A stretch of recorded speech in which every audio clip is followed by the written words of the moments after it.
তেজগাঁওয়ের পুরনো হ্যাঙ্গারগুলোর ভেতর অল্প কিছু আলো জ্বলছিল, যেন কেউ ইতিহাসের ভেতর বসে কোনো নতুন অধ্যায়ের খসড়া লিখছে। সেখানে কয়েকজন মানুষ, সামরিক পোশাকে, মুখে গম্ভীরতা, কিন্তু চোখে অদ্ভুত উজ্জ্বলতা। টেবিলের মাঝখানে ছড়ানো কিছু নীল নকশা, ডানায় লাল সবুজ পতাকার ছাপ, নিচে হাতের লেখা বাংলাদেশ বিমান বাহিনী ইউএভি প্রকল্প 2026।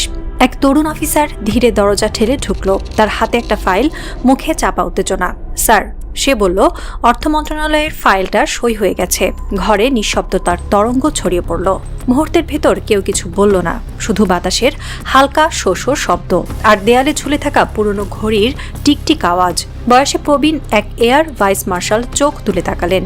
চশমার ওপার থেকে তার দৃষ্টি যেন সবার বুক ভেদ করে গেল। মৃদু হাসলেন তিনি, বললেন, ইতিহাস কখনো রাতারাতি লেখা হয় না, কিন্তু আজ রাতটা মনে হচ্ছে তার ব্যতিক্রম। তার পাশে বসা আরেক অফিসার নিঃশব্দে বলল, স্যার, আমরা কি নিশ্চিত এর পরিণতি বড় কঠিনও হতে পারে? বৃদ্ধ কর্মকর্তা গভীরভাবে তাকালেন জানালার দিকে। বাইরে কুয়াশার ফাঁকে একটা তারা ঝলসে উঠল। তিনি ধীরে বললেন, যখন একটি জাতি নিজের পায়ে দাঁড়াতে শেখে, তখন পৃথিবীর কোনো ঝুঁকি তার জন্য ভয় না, বরং সেটাই তার আলো। এক মুহূর্তের জন্য সবাই চুপ। তারপর একজন টেবিলের পাশে থাকা মডেলটির দিকে এগিয়ে গেল। একটি ক্ষুদ্র ধাতব ড্রোন, যার ডানায় আঁকা লাল সবুজ। সে আঙুল বুলিয়ে বলল, এটি আমাদের ভবিষ্যৎ স্যার, এই মাটির আকাশের নিজস্ব রক্ষা কবচ। বাইরে তখন ঢাকার আকাশে এক অদ্ভুত আলোক রেখা ভেসে উঠেছে।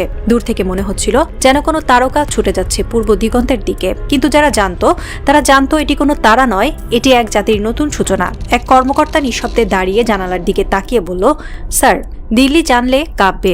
বৃদ্ধ মার্শাল নিঃশব্দে উত্তর দিলেন, ওরা কাঁপুক, এবার আমরা উড়ব। বাইরে তখন শীতের কুয়াশা নেমে এসেছে আরো ঘন হয়ে। দূরের আকাশে সেই আগুনের রেখাটা মিলিয়ে যাচ্ছে অন্ধকারে। তবু মনে হচ্ছিল যেন সেই রেখা পুরো রাতটাকে আলোকিত করে রেখে গেল, একটি দেশের নতুন জন্মের মতো।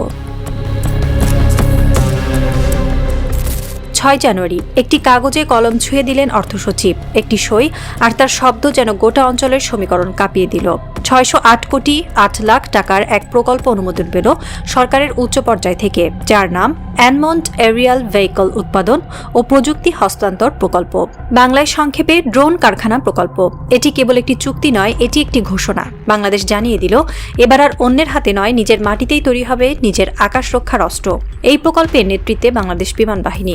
তার অংশীদার চীনের রাষ্ট্রীয় giant China electronics technology group corporation, যাকে সংক্ষেপে বলা হয় CETC ইন্টারন্যাশনাল। এই প্রতিষ্ঠান চীনের সামরিক প্রযুক্তির মেরুদণ্ড। রাডার, ইলেকট্রনিক যুদ্ধ ব্যবস্থা, সাইবার প্রতিরক্ষা, সবকিছুতেই তাদের আধিপত্য।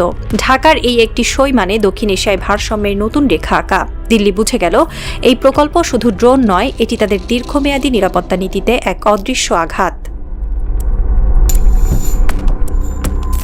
608 কোটি 8 লাখ টাকার এই প্রকল্পের মূল অংশ 570 কোটি টাকা যাবে চীনে, সরকার থেকে সরকারের মধ্যে সরাসরি চুক্তির মাধ্যমে। কোনো মধ্যস্থত্বভোগী নেই, কমিশন নেই, গোপন এজেন্টও নেই। সবচেয়ে আশ্চর্যের বিষয়, অর্থ মন্ত্রণালয় এই বিশাল অর্থ একবারে দেয়নি, 4 অর্থবছরে ভাগ করা হয়েছে। প্রথম বছর 106 কোটি, এরপর 2 বছর 150 কোটি করে, আর সর্বশেষ বছর 154 কোটি 60 লাখ টাকা। এমন সূক্ষ্ম অর্থনৈতিক পরিকল্পনা মানে শুধু হিসাব নয়, এটি কূটনৈতিক দূরদর্শিতারও প্রমাণ। অর্থ মন্ত্রণালয় দিয়েছে 5টি কঠোর শর্ত। 1 টাকাও যেন অপচয় না হয়, প্রতিটি পয়সা যেন জাতীয় নিরাপত্তার কাজে লাগে। শর্তের মধ্যে ছিল, বিমান বাহিনীর নিজস্ব বাজেটের মধ্য থেকেই সব ব্যয় করতে হবে, অতিরিক্ত কোনো বরাদ্দ নয়। বাংলাদেশ আর কারো করুণা নয়, নিজের শৃঙ্খলায়, নিজের গর্বে শক্তি করছে। CETC বা চায়না ইলেকট্রনিক্স টেকনোলজি কর্পোরেশন হল বিশ্বের অন্যতম বৃহৎ সামরিক ইলেকট্রনিক প্রতিষ্ঠান। তাদের প্রযুক্তি এখন ব্যবহৃত হয় 110টিরও বেশি দেশে। রাডার, ড্রোন, যোগাযোগ ব্যবস্থা, আগাম সতর্কতা প্রযুক্তি, সবখানেই তাদের আধিপত্য।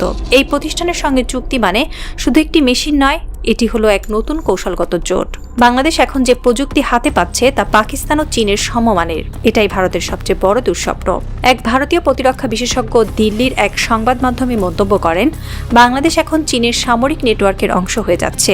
এটি দক্ষিণ এশিয়ায় ভারতের প্রভাব কমিয়ে দেবে। কিন্তু ঢাকায় কেউ কিছু বলেনি, শুধু একটি বাক্য ফিসফিস করে শোনা যায়, আমরা নিজের আকাশ নিজের হাতে রক্ষা করব। চীনের প্রাথমিক প্রস্তাবে প্রকল্পের খরচ ধরা হয়েছিল 643 কোটি 61 লাখ টাকা, কিন্তু বাংলাদেশি কর্মকর্তারা বসেছিলেন প্রস্তুতি নিয়ে। গত নভেম্বরে ঢাকায় অনুষ্ঠিত বৈঠকে বিমান বাহিনীর প্রতিনিধি দল একে একে প্রমাণ দেখায় বাংলাদেশ নিজেই কিছু অংশ স্থানীয়ভাবে তৈরি করতে পারবে, ফলে খরচ কমাতে হবে। চীনারা অবাক হয়ে যায়। শেষ পর্যন্ত ৩৫ কোটি টাকারও বেশি কমিয়ে চূড়ান্ত চুক্তি দাঁড়ায় ৬০৮ কোটি ৭ লাখ টাকায়। এই দর কষাকষি শুধু অর্থনৈতিক নয়, এটি ছিল এক আত্মবিশ্বাসের ঘোষণা। বাংলাদেশের ক্রেতা নয়, সে এখন স্বনির্ভর খেলোয়াড়, যে নিজের শর্তে চুক্তি করে, নিজের স্বার্থেই হিসাব মেলায়।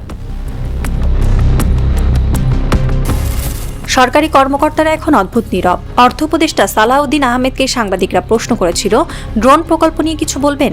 তিনি হাসলেন, বললেন, সব জানবেন সময় হলে। আইএসপিআর এর সহকারী পরিচালক আয়শা সিদ্দিকাও বললেন, বিমান বাহিনীর অনুমতি ছাড়া আমরা কিছু বলতে পারবো না। এই নীরবতাই বলে দেয় সবকিছু। কারণ যে রাষ্ট্র প্রকল্পের ভেতরকার কথা চুপচাপ রাখে, সে জানে তার পরিকল্পনা শুধু সামরিক নয়, এটি কূটনৈতিকও। একটি উচ্চ পর্যায়ের সভার কার্যবিবরণী ফাঁস হয়েছে, যেখানে লেখা আছে চীনের সঙ্গে প্রযুক্তি হস্তান্তর চুক্তির মাধ্যমে বাংলাদেশে ইউএভি উৎপাদন কারখানা স্থাপন করবে বিমান বাহিনী। সভায় সভাপতিত্ব করেছিলেন বিনিয়োগ উন্নয়ন কর্তৃপক্ষের চেয়ারম্যান চৌধুরী আশিক মাহমুদ। তিনি এতটাই সতর্ক ছিলেন যে মেসেজ দেখেও কোনো সাংবাদিককে উত্তর দেননি। নীরবতা কখনো কখনো সবচেয়ে প্রবল অস্ত্র। একসময় বাংলাদেশ বিদেশ থেকে ড্রোন কিনত, তুরস্ক, চীন, রাশিয়া, যেখানেই যাওয়া লাগতো। যন্ত্রপাতি ভাঙলে বিদেশি টেকনিশিয়ানের ওপর নির্ভর করতে হতো। এখন সব বদলে যাচ্ছে। এই কারখানার মাধ্যমে বাংলাদেশ নিজেই ড্রোন বানাবে, নিজেই রক্ষণাবেক্ষণ করবে, এবং ভবিষ্যতে এমন প্রযুক্তি রপ্তানির সম্ভাবনাও তৈরি হবে। বিমান বাহিনীর এক কর্মকর্তা বলেন, আমরা ভাড়াটে সৈনিকের যুগ পেরিয়ে এসেছি, এখন আমরা নিজেই নিজের যুদ্ধ তৈরি করছি। অর্থাৎ এই কারখানা কেবল প্রযুক্তি নয়, এটি স্বাধীনতার আরেক রূপ। দিল্লির প্রতিরক্ষা বিশ্লেষকরা আজ অস্থির। তারা জানে দক্ষিণ এশিয়ায় ভারতের নেট সিকিউরিটি প্রোভাইডার ধারণা এখন ভেঙে যাচ্ছে।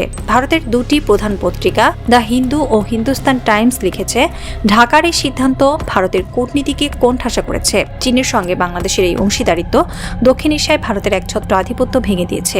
একজন ভারতীয় সাবেক জেনারেল মন্তব্য করেন, বাংলাদেশ এখন নিজের পথে হাঁটছে। এটি আমাদের জন্য রাজনৈতিক সতর্কবার্তা। ভারতের টেলিভিশন চ্যানেলগুলো বলছে, বাংলাদেশ এখন আর ছোট ভাই নয়, বরং এক স্বাধীন আঞ্চলিক খেলোয়াড়, যার পাশে আছে চীন আর পেছনে আছে আত্মবিশ্বাসের ছায়া।